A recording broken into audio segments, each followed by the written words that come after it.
Tell us about the beers that you have and that you're exhibiting tomorrow at Parkville Microbrewfest. Bill, we're super excited. This is our first year as a professional brewery and being at Parkville Brewfest. So we have 3 different beers that we're bringing to sample for the crowd, and hopefully people dig it. Well, what do we have here? Let's start with Cat Shark. Yeah, that's our amber ale. A whole thing about us is we want approachable beers, so these are pretty lower ABV. So 5.6, 5.4, and then a 5.6 Bear Hug are what are going to be available tomorrow. So ABV, alcohol by volume. Volume. So we have Hop the Fence, which is this like an IPA? It is, but it's a lager version, so it's a little bit different take on what people are doing with IPAs. Our own approach. Local Motive. We wanted to give back to community, and the way we do that is our Local Motive programs. Right now we're partnered with After the Harvest. Every pint that's sold of Local Motive, $2 goes to After the Harvest. So at the end of several months, we'll write them a check that says, hey, here you go.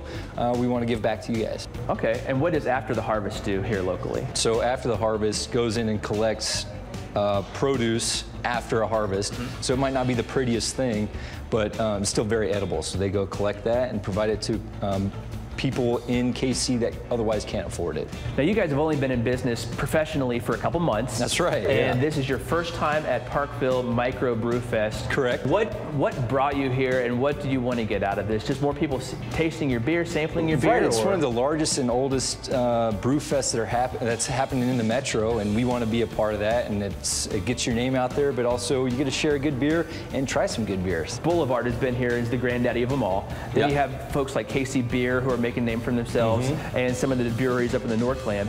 How do you guys work together and help each other out? So we're the 5th brewery that joined the Crossroads movement that's happening down there, and it's been a very welcoming industry.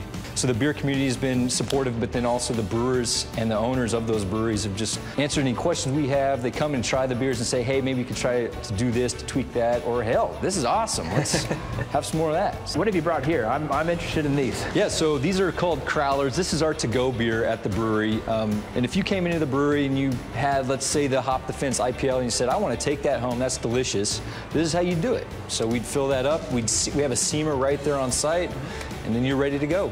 Just for comparison, I do have my taster's glass for the Parkville Microbrewfest. It is quite a bit smaller. Right. Fill that up a couple times. In addition to great tasting beers, you can sample great music. And up next, Bill gets a preview of the live